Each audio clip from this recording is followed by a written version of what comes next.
Out is a remarkable rock band based in Kalamazoo, Michigan. Comprised of close friends Chafe Hensley, TJ Larmy, Mark Larmy, and Ike Turner, Out have just released a new record.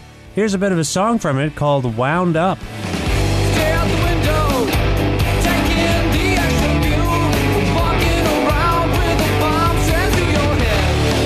And you're all wound up, and you're all cashed out. Stare out the window, taking the extra view, you're walking around with a bomb sent to your head.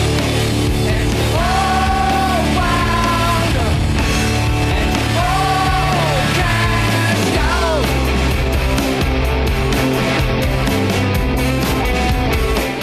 The new Out record is called Swim Buddies. It's out now via Comedy Minus One Records, and the band are playing select shows in America over the next little while. I connected with everyone in Out recently for a chat about a band called Minutes, which some of them were in. I asked them what goes on in Kalamazoo. I asked them how they're dealing with our heavy times. We talked about their record Swim Buddies, and we talked about lots and lots of other things too.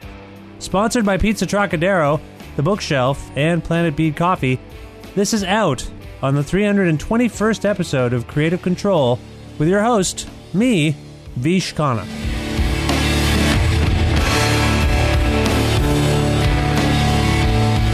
Stand at the window, taking the extra view. Walk around with your bomb strapped to your head, and you're all wound up, and you're all cashed out. Stand at the window, taking the extra view. You walk around with a bomb strapped to your head, and you're all wound up, and you're all cashed out.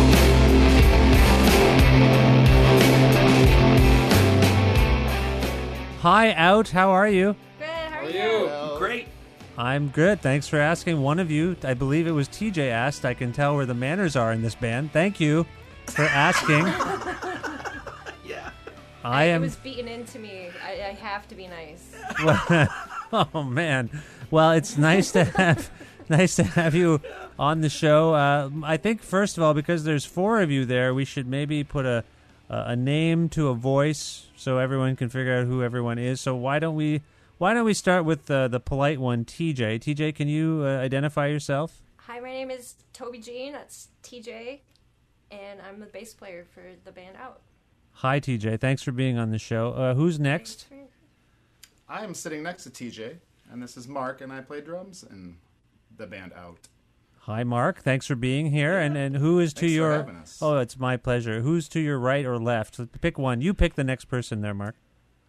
Well, Ike Turner is to the left, and we already got the right side. That's right. I'm Ike, and I play guitar and do vocals, I guess. Yeah. Now you say you guess. Are the roles not assigned in this band at this point? You have a record out already. No, we got He has a fine. microphone in front of him, and he just say things into it. Yeah. Okay. It's a work in progress. So. Nice. Well, welcome back to the show, Ike. It's been too long. Thanks for being back on. Thank you for having us, Vish. And last but not least, My name is Chafe Hensley, and I play guitar and sing. Chafe, thank you for being on the show. And I want to say, first off, and this is no offense to the ultra polite TJ, but the three of you play, the rest of you, besides TJ, play in a band called Minutes, right? Yep. Yes, we do. Minutes is great. One of my I love Minutes. So Thank you. I've long wanted to have. This is about as close as I'm ever going to get, probably, to having Minutes on the show. We can text Ryan right now. up Yeah, to you. let's Get text some Ryan. responses. Call him. No, I have No. He moved. He's he's outta here. He's not horning in on this. Yeah.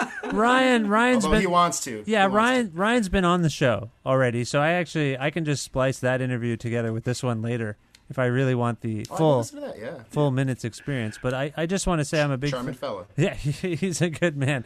Now, anyway, it's just nice to have you all here. Now, where in the world are you, Ike? Where are you right now? We're in Kalamazoo, Michigan, and we're at our at TJ and Mark's house, which is our practice space. and they're also their house. And we just practiced, and then we got ready for this. So Nice. Now, what TJ? What are you practicing for anything in particular? Or are you just getting together because that's a thing you do? We just like to play our instruments together in the basement. At least once a week I do. No, you know what I mean. Sometimes you're practicing up for a show or a tour. Were you just getting together to work on some stuff? We have a couple new songs that we've been focusing on. That's my main. That's what I'm concentrating on. All the other songs we've played so much that it's kind of like just happens. You don't really think about it too much. Right. Okay. And so the songs that you're referring to are the ones, not the new ones, the older ones, are all on the new album, Swim Buddies. Is that right, Chafe, or is there even more stuff that we don't know about? We have stuff that's in the works right now. I think, 5 new songs that we're working on that are not on Swim Buddies. We're focusing on those, I think, the priority of our practices right now, at least. You know, the new songs that keep you energized. And I feel like we're moving out of a dark period and then possibly going into an even darker one, which is exciting. I don't know, we'll see. You'll have to judge it for yourself, but... Do you mean a dark period for the band, or for America, or for the world at large? For the humankind, man. Everything, everyone, everything, every living thing on this planet. yeah, man. TJ, Chafe, why so serious? It's not that bad. What? Where are you? Oh, Canada. That's why. Okay, I get it now. No, things do seem quite bad. I have to say, I don't think things are good. But when you say you're moving out of a period of darkness, do you mean as the band, or do you mean just as a people? We seem to be coming out on the other side of something. Well, I don't know. There's multiple reasons why people start bands, and I think this band was started ultimately to kind of stretch out from minutes a little bit, at least from my perspective, and then with playing with new people. So playing with Toby, that was an entirely new and awesome experience. And I don't know. So the songs, at least from my end, I can't speak for Ike, come from a dark place. It comes from kind of like the mourning of minutes. At the same time, what's going on in the world, what's going on in our lives. Our lives are complex too. There's a whole set of realities that we deal with daily. But anyhow, yeah. So a lot of the songs from me come from it's like an exorcism of darkness and grief and a little bit of despair and that kind of thing. So we write music and songs to curb the negative voices and just try to move forward with it. So I kind of feel like this new set of songs we're working on are stepping out of that darkness, but it's kind of like stepping out into an entirely new set of dark parameters. I don't know. There's a little bit more life. There's a little bit more light in these new batches of songs. Okay, but it's still definitely there's a lot of songs about grief. Just about. I'm starting to talk a little too much here. You're doing great. You're doing a great job. Were you Just a getting lot of heavy an stuff. angry look there? Is that why you said that? No. Sometimes I don't know. You weren't. You could, this is a talking podcast. If you don't talk, Sure, I'm in it's trouble. true. You just talk. You don't. Please don't feel bad. I don't want you to feel bad. I for won't talking. censor myself anymore. Yeah, no. I promise. Just I go promise, ahead. Vish. Yeah, sorry. So you were saying that you said a few things there, and I interrupted you. But let me just go back a little bit. You say the morning of minutes. Is minutes done? No, it's not done. It's Ryan moving away. It disrupted our unit. We would get together twice a week, 3 times a week sometimes, and that went away. And so you mourn that day to day. So that's kind of what I'm talking to and referring to minutes. Like that thing that works so well is gone. It's just not in your everyday. Right. Fortunately, we have out from having that morning. Was really a great positive light and kept me moving, got me out of it. I think I can say the same for maybe Ike and Mark too. But it's an entirely different experience too. So I kind of like, as much as I want to attach it to minutes, it's in a different experience. Yeah. And I don't want to pry too much. When you mentioned grief and you mentioned mourning, was it primarily the demise of your band that you're referring to there? No, a number of things. My wife and I, our daughter just moved off to college. There's that. There's your your life experiences. We've just experienced some heavy things. Okay. Okay. Yeah, to not go into specifics here, I don't think we need to, but just life heaviness. Yeah. No, that's fair. Now let's talk a little bit then about the movement from minutes to out, and maybe we should go to Mark. Mark, can you talk about? Well, let's actually go back further. Sorry, Mark. I need to rephrase my question. I was going to frame it in one way, and I went another way. Bear with me here. I'm just feeling this out. No, let's actually talk about how minutes came together as briefly as possible. I just want to know how you and Ike and Chafe and Ryan got together, because based on what Chafe was saying, this was a significant union. I think he was alluding to the fact that there was real chemistry between the four of you. You get together every twice a week. That's important. That camaraderie. That playing. Can you talk about that? How that formed? How that came together? Yeah, if I recall, that was a bit ago. I think it was 2008. Ryan moved out here from D.C. He had met Chafe through their older bands touring around. I think he was trying to get away from saying yes to everything, trying to save his ears from tinnitus. So he moved out here to go to school with zero plans of playing music. And then Chafe and I played in a band together, and we had both known Ike from a club I worked at, I think primarily. I knew him from seeing him at shows and stuff. And then Ryan and I and Chafe and Ike just started messing around because I think Ryan just couldn't not do it. But it was a big, no pressure. We're not going to play any shows. We're not going to make a name even. We're just no gonna records, tunes. no shows, none of this. Hang out in the basement. He probably bought a van within 6 months. He put out a 7-inch within a year. Toured and put out 2 records. And through a couple different basements. And that was how that all kind of started, I would say. Well, I think there's other part of the story, too. I remember being at my place of work years ago, and a coworker said, you should meet this guy, Ike Turner. You guys might have a lot of things in common. And I had heard his name, and I've heard about his band, so I decided to go see one of his shows. And I was hooked. I was like, okay, this guy, what he's doing is totally in my wheelhouse.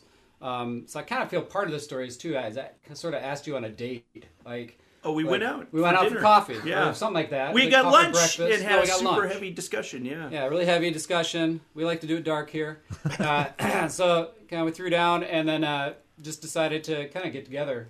And I want to say it was us 3. So it was Mark and Ike and I, and then we didn't coax Ryan at all. And Ryan, I think, saw what we were doing, got excited about it because once I don't know you do it so long, it's a life thing. And I guess I may have it's recorded Ike's sticks band, with you. and that's how I got to know you more. I think I made a Know You Through Craft Brow. 2 records you recorded for us. Oh, yeah. They blend together. Sorry, Ike, which bands or band are they referring to that you were in? Oh, so when I moved to Kalamazoo, my wife and I started a band and then went through a bunch of lineup changes after we had kids and stuff. A band called Wishick, and there's no online presence, so you ain't going to find that. So. I bet there's some YouTube presence. Oh God, yeah. Another unsearchable name. Yeah, that one's got that band was coming to an end, and then Minutes started in August of 2008.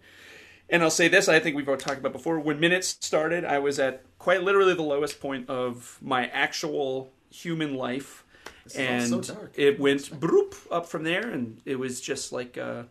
It was, instead of going to AA, I went to Minutes practice, and that really helped a lot. So again, I don't want to pry, but is something wrong with Kalamazoo? I mean, all of you. It doesn't sound like any of you are happy, and there's the word "dark" has been bandied about here, and more. Whoa. TJ, not everyone is dark? I thought everyone felt this way. What's going? Is there? What? It's just like a goth town, Kalamazoo. Like, what is wrong? Why? We have some spells. Yeah, they got Christian death blasting downtown. So no, I'm not. TJ, you raise a good point, TJ. I'm not oblivious to what's going on, but it does sound like each of your fellow bandmates had to overcome something before they could, find each other to play in Minutes, and now out. This town just collects the weirdest weirdos and we all find each other, and we get dark together. And then we ship them off to Portland Yeah. eventually.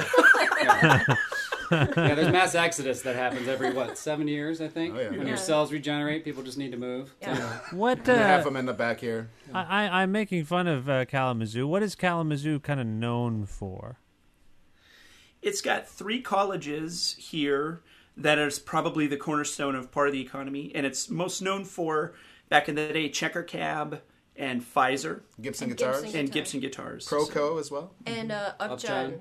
Yeah. They Yeah, big dumped a bunch pharmaceutical. of pharmaceuticals in the river. That Oh. might That have could be part something of to it. do with it. Yeah.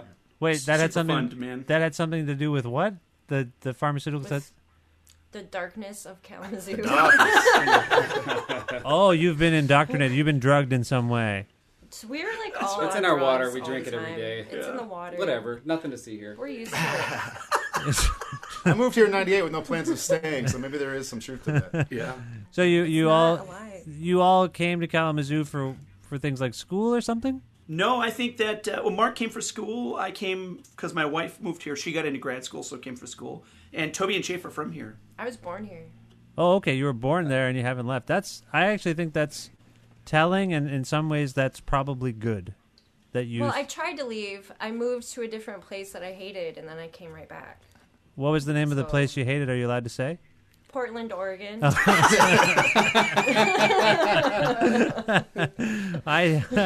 What did you hate about Portland, Oregon? It was like most of the people I met were not even from the place, so it was like walking through a catalog or something.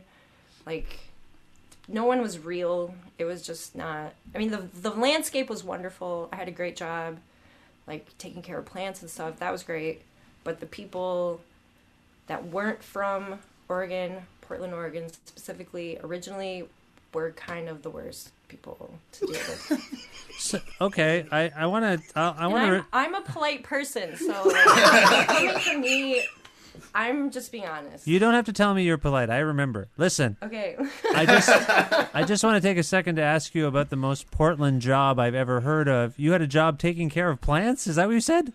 I worked at Dennis's 7Ds. It's like a family-owned garden center owned by 7 different brothers, and they had different locations throughout the city. So I just worked with plants and sometimes people. Oh, but the people. So the plants you related to, the people not so much. The plants were like my favorite, and the people, like a lot of the people were cool, but the people that weren't cool were like the worst.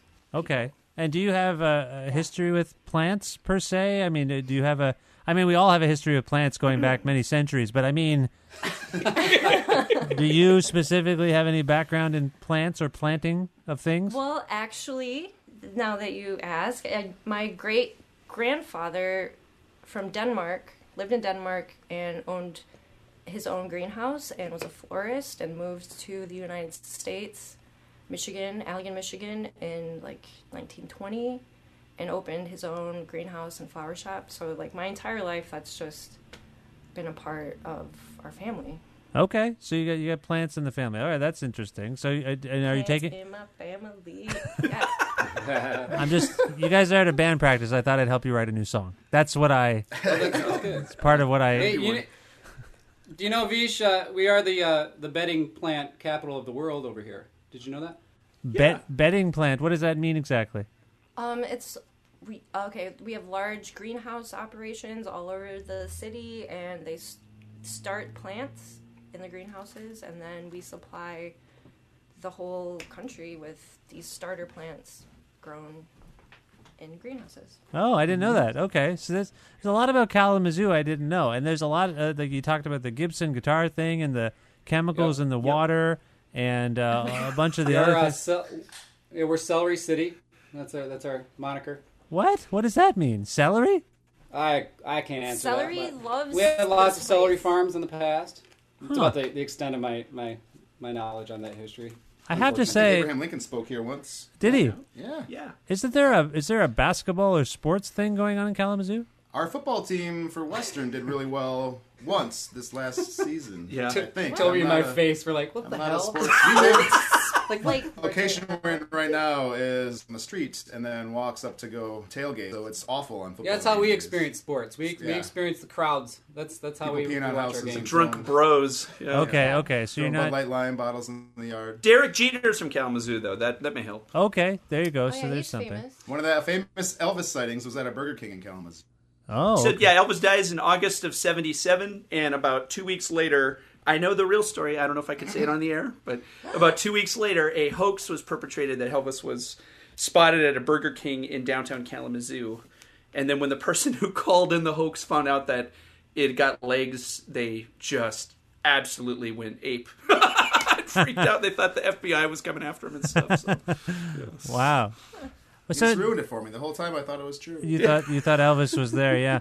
So none of you Dark band. none of you have talked about Kalamazoo and animals, which I think is interesting because the word zoo is right in the name of your city. I already put my kids to bed, but I can still make dad jokes. Listen, you've talked about a lot of things. I just thought there would be at least one animal story. Is there any animal stories about Kalamazoo? There was a park that still exists that had some Millen tiny zoo. Yeah, Millen Park had some weird little zoo with like a sad bear. I think back Sad in the bears. 1920s, maybe. I don't know the Depressed exact You know, history. sad bear It's from the before dark my times. time, but Right. I think you can still see like a remnants of where the enclosures might have been. Yeah, I find And we actually have deer in the city, which I've seen. Oh, Oh yeah, we deer all over the place. Saw a coyote the other day driving my kid to school, and I saw 2 turkey vultures sorry, you eating saw. a dead possum. Did you just say you saw a coyote driving your kid to school? See, my kid needs to get across the border, so we had to hire a coyote to get her to Canada. Wow. She's going to Pizza Trocadero. So There you go. There's a nice shout out to one of my sponsors. I get a lot of interesting commentary from my friends in America about the fine pizza we have in Guelph, and I can never understand. I guess, you know what? Some shows have sponsors. One of my sponsors happens to be a reputable pizza joint. What's the big deal, huh? Why? I can't wait to try it. I'm We obsessed all with it. love pizza. Yes, it's great. Anyone who's tried it from Toronto, from places where there's actually good pizza, they come and they try it, and they're like, "You were right. It's very good." I'm not some corporate shill. I know good pizza when I eat it, and there happens to be a good place in this little tiny Canadian town. So listen, you come up here, I'm going to feed you some pizza, and you tell me if it's not the best pizza you've ever had. Okay? I can't wait. Okay, I'm genuinely excited. we have to. We'll swing by and pick up talking- John Solomon from New Jersey to come with us. I 'cause think that's he's a pizza nut too. He's a pizza nut, and he makes fun of me a lot. I think because of my pizza sponsorship. Look, I get free gourmet pizza whenever I want. That's a pretty good deal for mentioning it a couple very good times. deal. It's good. Anytime I feed my family, I I've have done worse for free pizza. Exactly. I think it's fine. I don't have a problem with it. You can make fun of me all you want, but I don't care. Listen, back to you guys. Now, we were talking about Kalamazoo. Oh, this is what I wanted to ask, TJ. Sorry I interrupted you. It's very bad when you interrupt a polite person, and I feel badly. But listen, you and it's fine. you are you and Mark are married. Tell me about and now you play in a band together. Did you meet because of music, you and Mark? I think we did it. Wait, how long have you lived here? I've lived here since '98. So I've been working in bars and restaurants pretty much for the past 20 years, and one of those places happened to be a venue. And that's where I really got to know Mark Larmy. But everyone, like, Mark Larmy is a legend in this town, okay? Like, Sorry.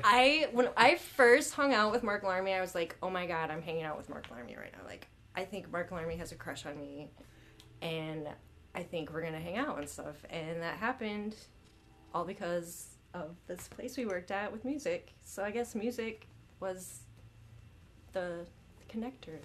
Mark Larmy sounds like a very charismatic young man. Oh, yeah. I'm blushing over here.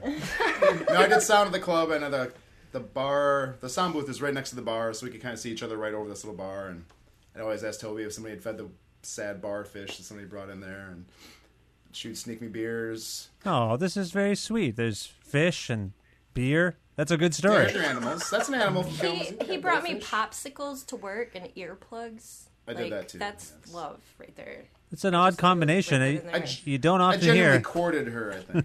It was a really hot I came night. a courting.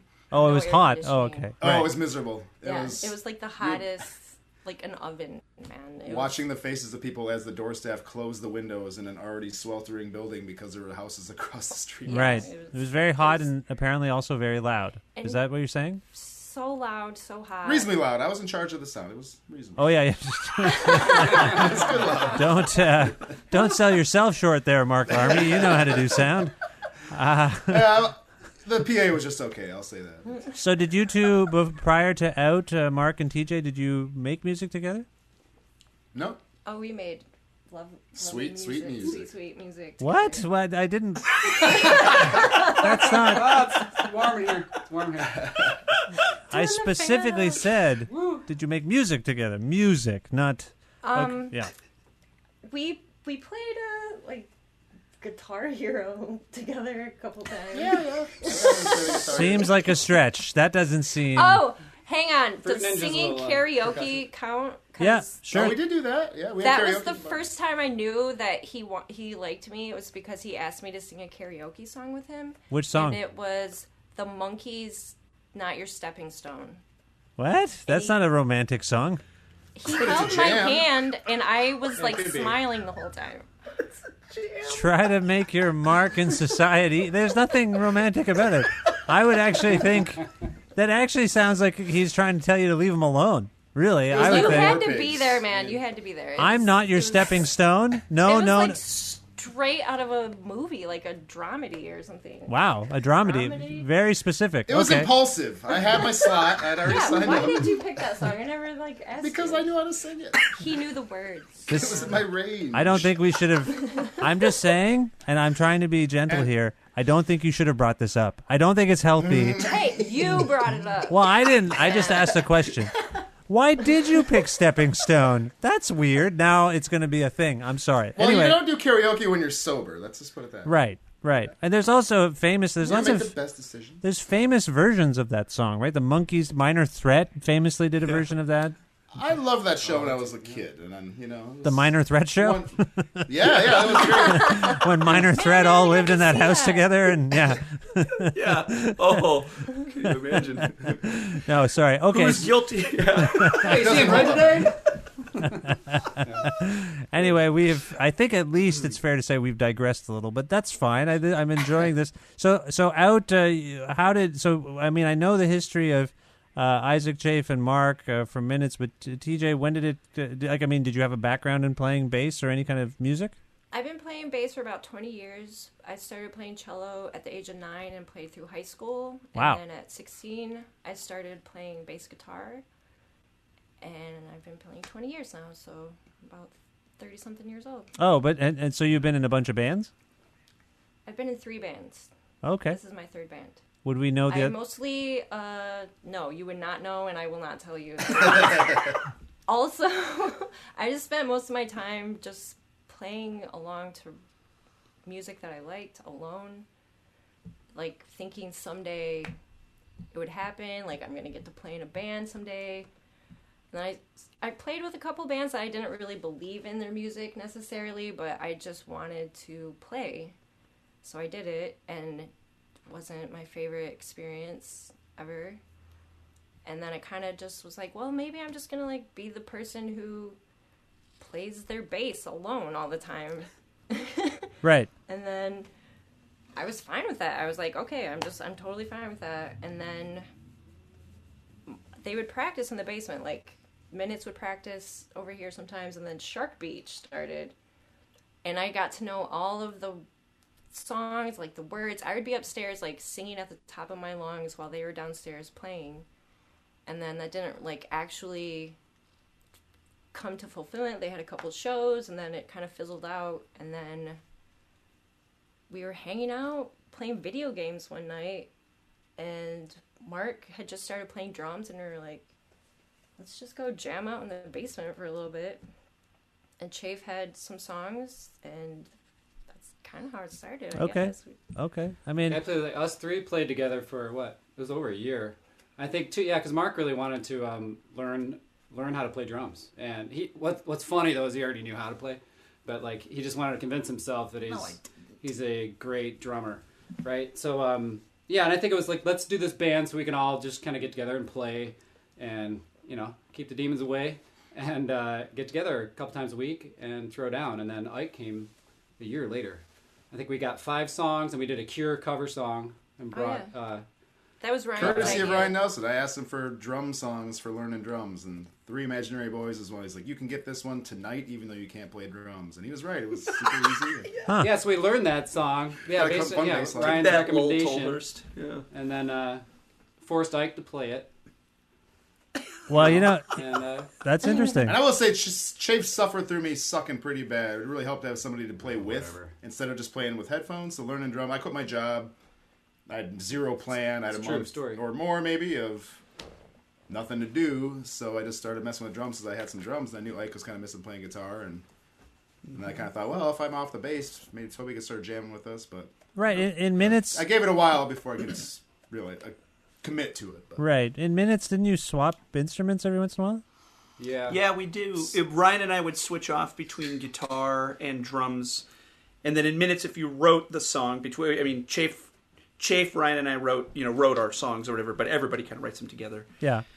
But if you wrote the song, or if you sang the song, then you're responsible for that. So we would switch off on drums, and I don't think we were interested in doing that anymore without. And like I know they were jamming for a while before I came in. I was playing drums in a bunch of other bands and stuff in that intervening time. Yeah. And then came over, and I think it was maybe the first time we jammed together or the second time we jammed together. And I'll call it jamming. It was jamming, man.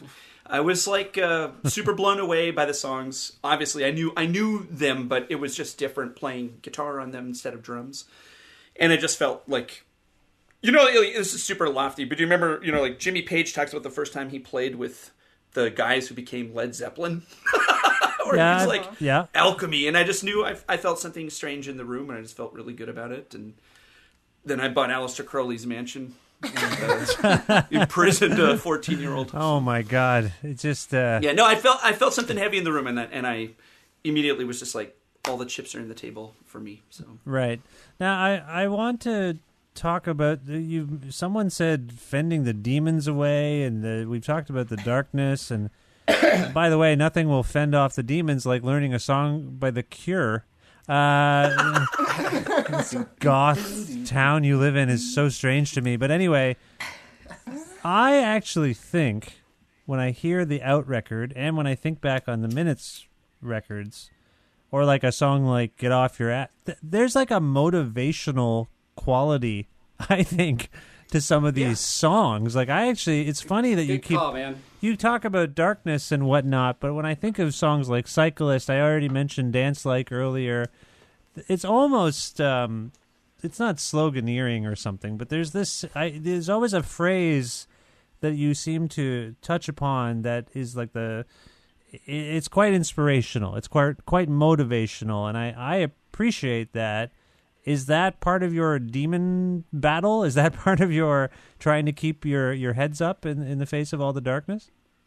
Yeah, I think it's pretty spot on. I mean, I really appreciate it and take it to heart, like what it means to you, because the intentionality for, at least from the songs that I bring to the table, it's very deliberate. I obsess over these songs for sometimes for years.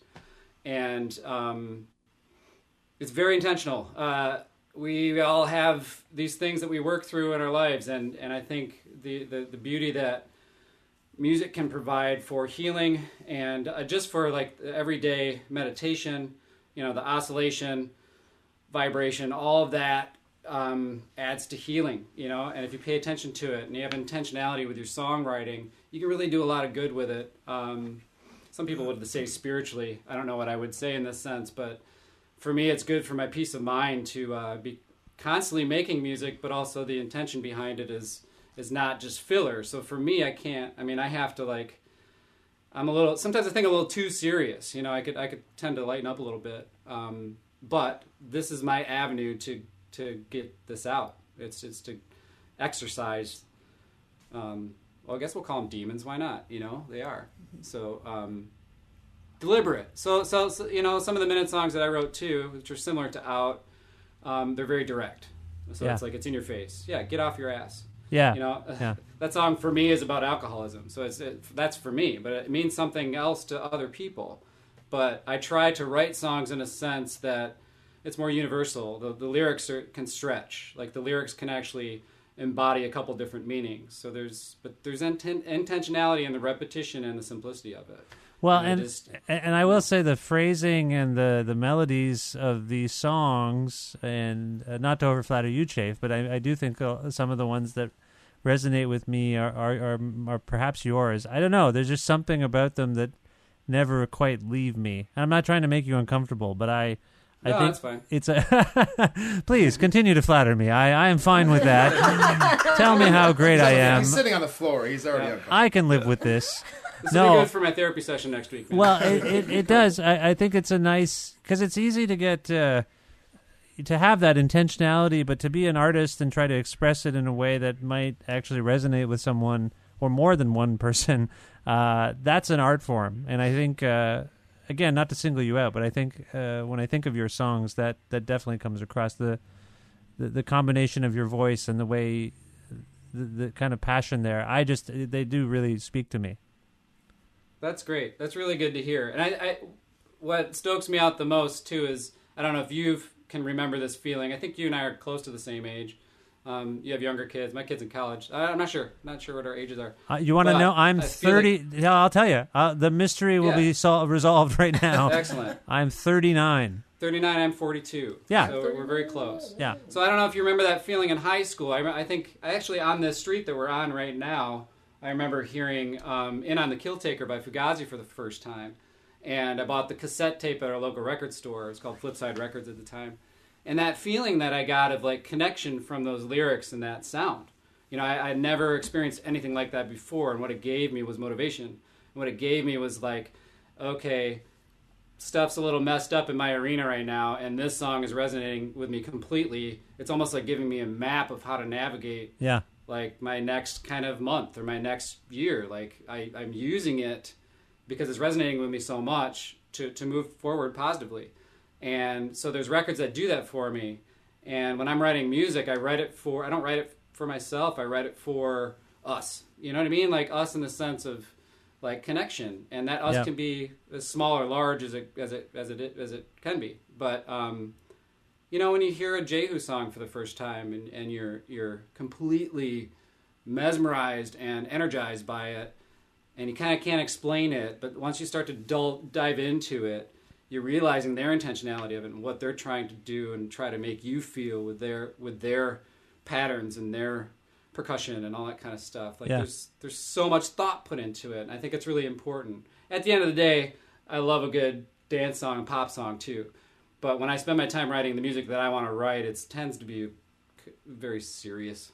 You know, I kind of need to. I have to. Right, but like I say, I think I can hear the pop sensibility within your stuff and Out stuff and the Minute stuff, and by that measure, Ike, Mark, TJ, do you want to follow up on anything Chafe said about your own work and your own approach to this band? Yeah, I mean I actually think where maybe what Chafe was talking about, exorcising, demons. I didn't go through that with the round of songs that was on our first album, Swim Buddies. Those were songs that were kind of joyous for me. Even they may not sound joyous, but they're, two of them are about history. There's these things I'm interested in. And then one of them is about a bicycle trip I took. And then... this is, by the way, sorry to interrupt, Ike, this is the bicycle trip you came on the show to talk about, where you drove basically... Yeah. What did you do? You drove from Michigan to Ohio? No, where'd you go? Tell me. I forget. I drove to my home in North Dakota. I drove my North bike Dakota? That's even further than what I said. Sorry. Yeah. Yeah, so you went... And how long did that take you again?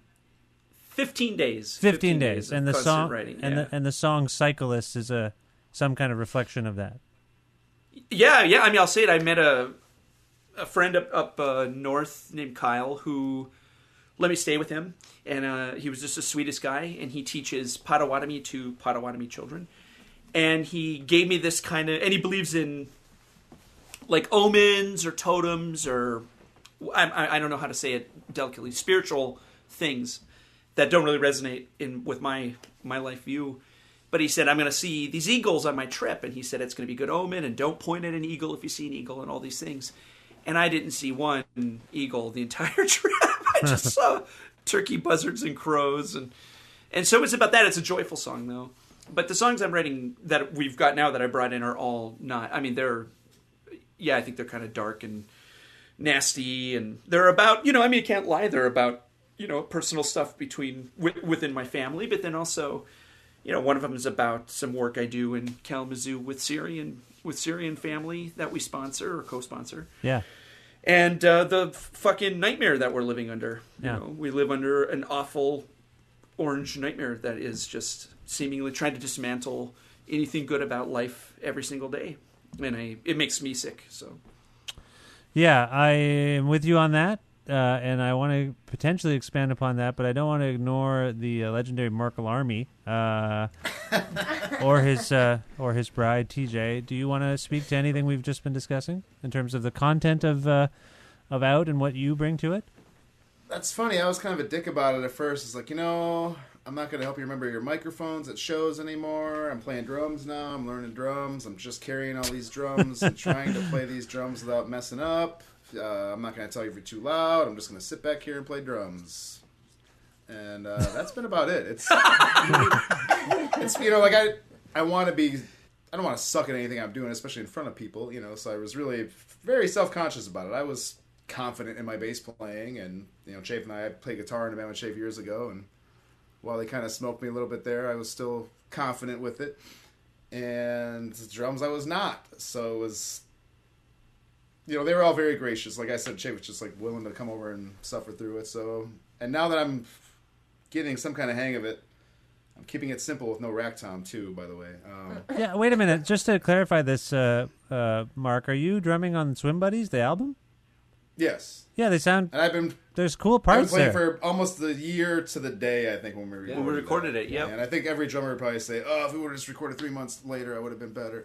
There's not too much that bugs me about. There's a couple little things, but that's just me being super picky. No, there's some. If you don't mind me saying, as a drummer myself, I think there's some really good parts on there, interesting. Well, thank you. I've had a lot of people say nice things, especially talented people, drummers and stuff. So I'm not so worried about it. But my focus now is, now that I kind of got the hang of drumming itself, hitting stuff in time and where my stuff is without looking at it. Now I'm trying to focus more on okay, not being repetitive. Does this sound like that last thing I just did? I only have so many tools in my tool belt. I don't want to overuse this. I don't want to overuse that. So that's been my focus. Just with these couple of newer songs, it's tempting to kind of fall into I know I can do this kind of beat, so I'm going to do it. But it sounds a lot like that other song, so maybe I should do something different. But am I doing it just for different sake, or does it serve the song? So, even just tonight, the last time we played one of our newest tunes, I played it totally differently, and I was like, no, I'm much happier with this. And before, I was just trying to do something different. I think I was hitting the side of the drum or something, because I do only have 3 drums and 3 cymbals. But and the challenge has been fun too. The expense is not, drum stuff is stupid expensive. I bought a pair of hi-hats after I quit my job with no real savings. I was like, well, I got to have some hi-hats. Chafe actually had bought a drum set for his jam space at his new house, and it came with no one's really cursed yet, and we're all cursors. It came with the shittiest cymbals possible.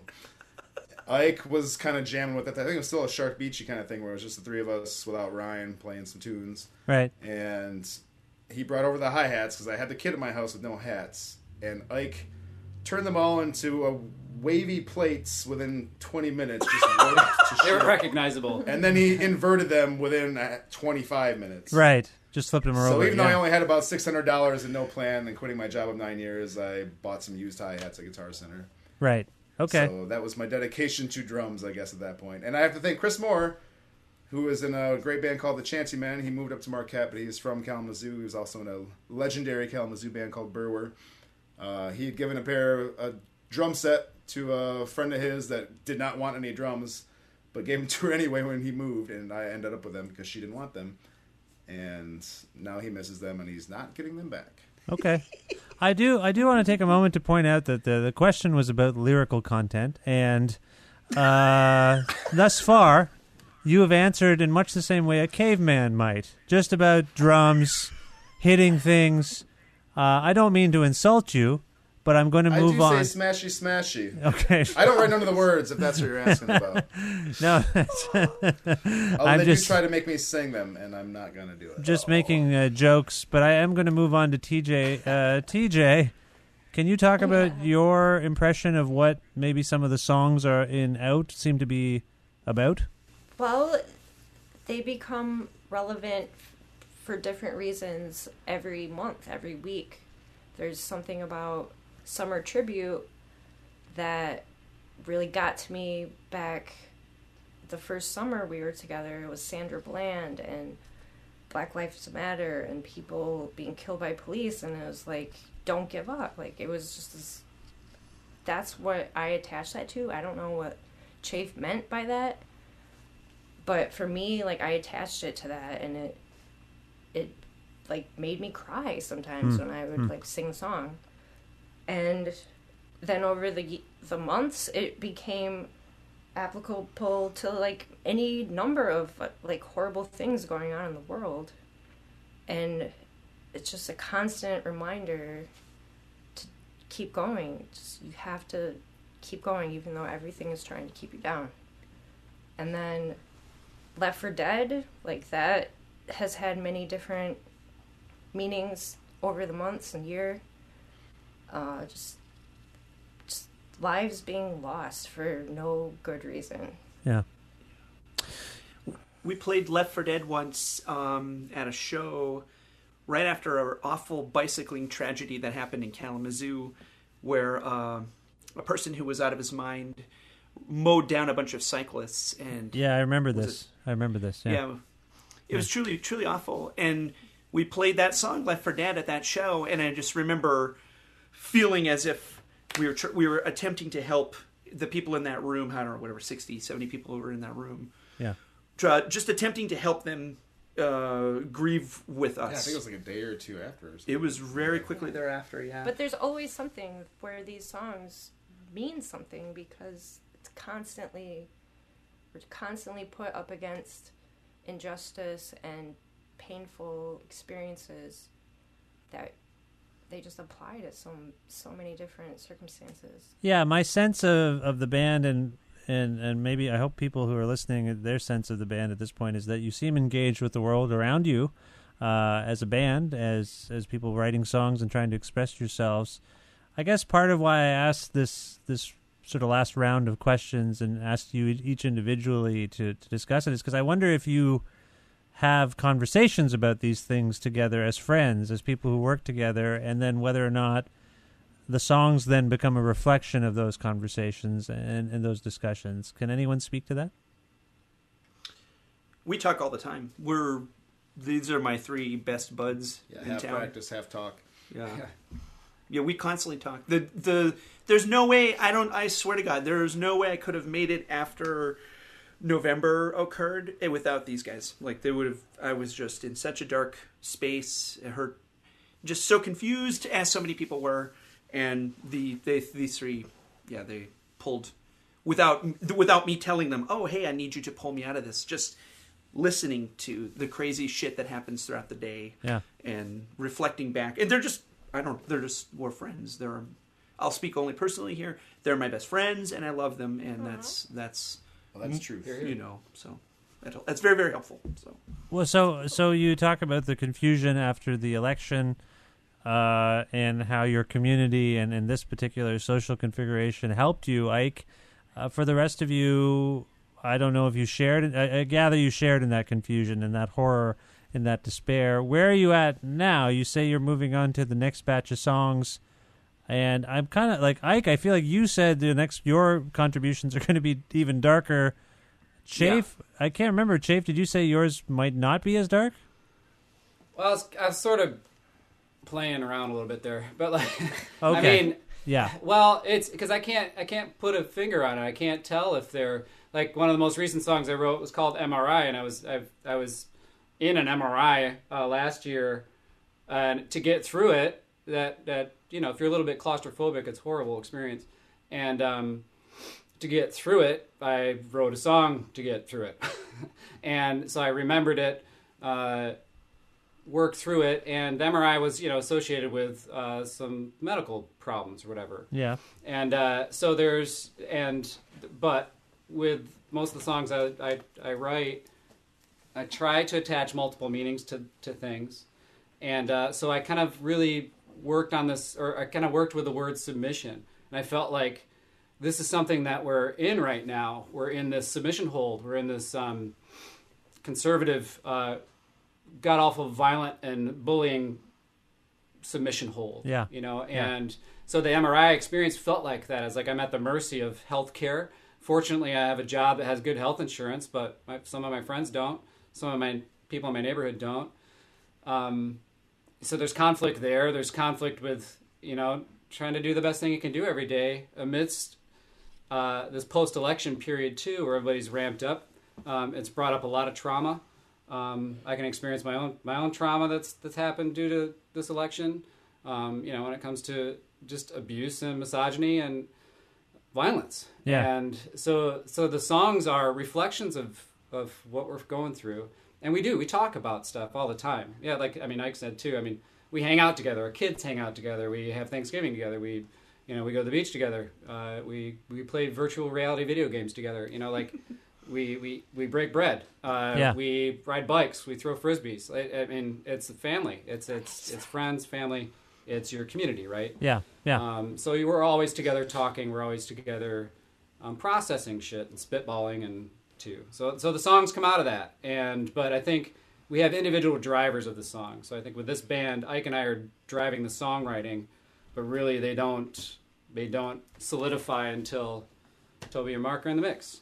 And but we kind of, each person that brings the song in kind of controls the theme, and then however much we decide to disclose about what the song is sort of meant to be about, we just kind of let it sort of organically evolve from the basic structure. Right. I don't know, but yeah, the ideas and thoughts are all our conversations coming together and surfacing. Well, that's lovely. Actually, I have to say, it's nice that you invoke this familial aspect to the band, because I think it comes across. What little I don't know you all personally, but from what I guess I know Ike a little bit, but I don't know you really, and from what I pick up on, that connection really comes across, if you will. Well, that means we're friends. Yeah. Buddies is in the title for a reason. Swim buddies, Mark and Toby got married on the beach, and we swim together, and we're buddies, yeah. That's also a potential name of the band for a hot second. Yeah, we call ourselves the Buddies. So. And one of our friends was really pushing for it. Yeah. So hey, I don't know. Homage. I don't know if this was just an internet meme or a joke, but was no. Hear me out here.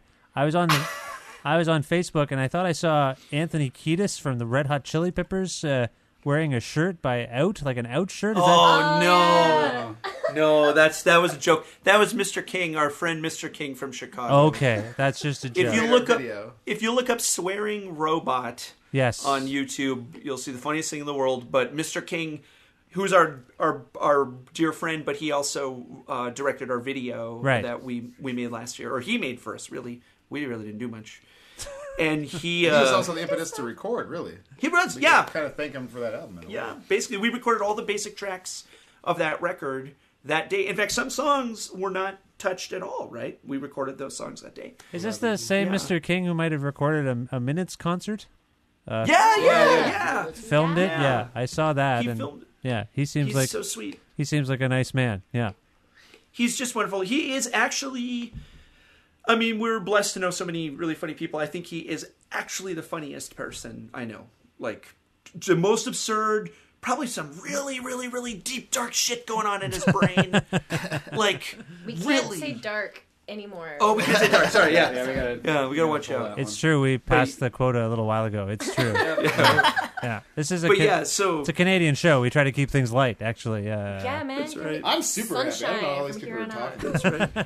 The one shirt, the Out shirt that was real was Josh from Rutabaga in their video, which was also directed by Mr. King. He was wearing an Out shirt. So that one is real. The Anthony Kiedis one, although he has West Michigan ties, his dad is from the area. I didn't know that. I didn't know that. Yeah, he grew up in Grand Rapids area, or part of their... He looks a lot like him, apparently. Yeah. No Kiedis connection. Okay, well, I just wanted to get that out of the way. Thanks for clarifying this. That's the end of this hearing, and I think we can all move on. Party on your poutine, right? That's the Canadian version. You know, if he wants a shirt, he can't even have one. I don't think. That's right. No, Yeah, he's not allowed. Okay. That's right. So you're working Now we're towards out of them. the new record. That's the news. Is that what I mean? This is a job. This is a band you do outside of day jobs, right? Oh, we're not Yes. trying to make Oh, it. yeah. That's for sure. Yeah, we all have jobs. Yeah. Okay. Well, could you come to Canada? Could you do some touring across America? What's going on? Yeah, we were talking with our friend Jeremy from this really wonderful band in Toronto called Leonids, and then another friend Robert from the Red Arms, another wonderful band from London, Ontario. And we hope. Oh, and then our friend James from Practice Wives. We were hoping to get a show trade where we could play somewhere in the greater Toronto area, Right. and then they would come here and play in Kalamazoo. The logistics are nuts, but we hope either by the end of this year or early next year we can do that because we love those guys a lot and really, really enjoy their company quite a bit. Yeah. Well, that would be great. I'd like to see the band live myself. So I hope our paths will cross soon.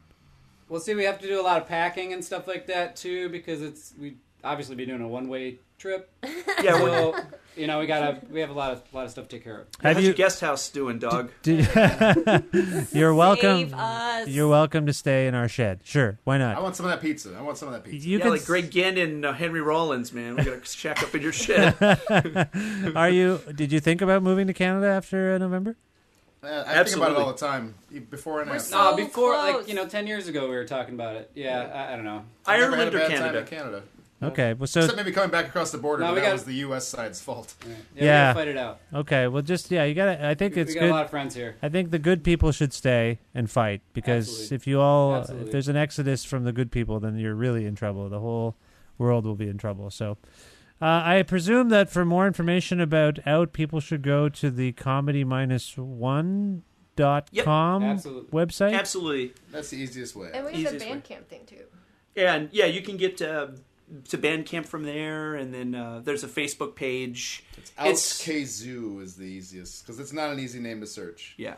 Yeah, don't I But know Comedy it? Minus One is great. So Out Kzoo, KZOO. Is that right? KZOO, yes. KZO. Okay. Oh, you say Z. So I that's say. the- Definitely. You say Z. I Comedy say Minus Z. One, go there. If you come I to, love it. That's another reason I want to go to Canada. you got to come up here so you can say Z. Yeah, that's right. yep. All right. My aunt Well, might be an illegal alien in Canada, so I have an in. yeah, that'd be great. That you should come up here. It'd be great. Wonderful. Is there a song from Swim Buddies that we can go out on? Is there something you can collectively choose for us? I think you should play Summer Tribute. I mean, that means a lot to Toby, means a lot to Chafe and Mark and myself. We love that song, and if you're okay playing that, that's a great representation, I think, of our. Sorry, of- it's kind our of trip. sad. Yeah. Well, so has this interview been. So I think. No, We've done our job. I'm kidding. No, this was. One more reason to move to Canada. This was. I really enjoyed this. This was very lovely, and I'm glad we had this time. This is Summer Tribute by Out.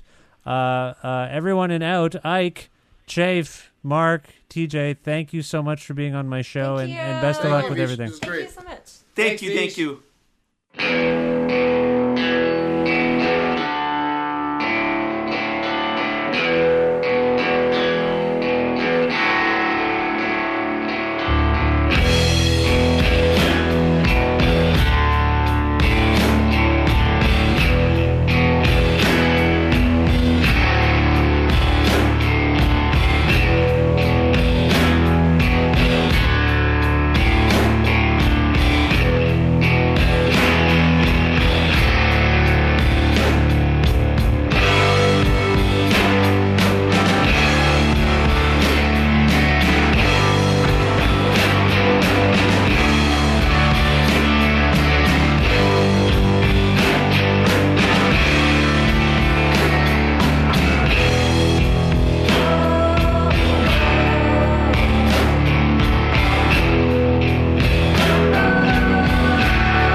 Summer Tribute by Out from their new album Swim Buddies, which is available now, courtesy of Comedy-1 Records. Go to comedy-1.com. More information about that album and that band and lots of other great records, too. Thanks to Out for being on this program. That meant a lot, and I love that band. And I love Minutes, too. I think I talked about that a little bit already, but I love them. I hope you enjoyed what you heard there, and we'll check out their music and go see Out the moment you can. The moment, in the exact moment you can do it, I hope you go do that. That would be great. This is the 321st episode of the Creative Control podcast, which is available on all your favorite podcast platforms, all of them, iTunes, Audio Boom, Google Play, Stitcher, TuneIn, Overcast, lots of them. For complete information and every episode of this show, go to vishkhanna.com. That's my website. That's my name.com. Also go to patreon.com/Creative Control to make a flexible monthly donation to the podcast. Also, like us on Facebook. Follow us on Twitter at Vish Creative. I'm at Vishkhanna. And if you want, you can listen to a version of this show, which is sometimes episodes of the show, and then sometimes I just play some music, depending on how much time I have. Every Wednesday from noon to 2 Eastern Standard Time around the world at CFRU.ca, or if you're in the Guelph area, CFRU 93.3 FM. This episode would not be possible without my sponsors. The finest pizzeria in Guelph, perhaps you heard about it earlier in this episode, Pizza Trocadero, whom you can call for pickup or delivery at 519-829-2444, or check them out at trocaderoguelph.ca. Also, The Bookshelf, which is an independently owned bookstore, bar, music venue, movie theater. They do it all, really. They're located at 41 Quebec Street in Guelph. Learn more about them at bookshelf.ca. And for the finest coffee anywhere, Planet Bean, freshly roasted, fair trade, certified organic coffee. They have cafes in Guelph, and they distribute their beans throughout Ontario. For more information, visit planetbeancoffee.com. That's the end of this episode. There are more episodes coming. Thank you for supporting this show by listening to it and downloading episodes and subscribing to the podcast on all these platforms. All of that helps. And rate the show, review the show, tell your friends about the show. Apparently, this is all good for me and the show and for us for listening to the show. Thank you. I will talk to you very soon. Goodbye for now.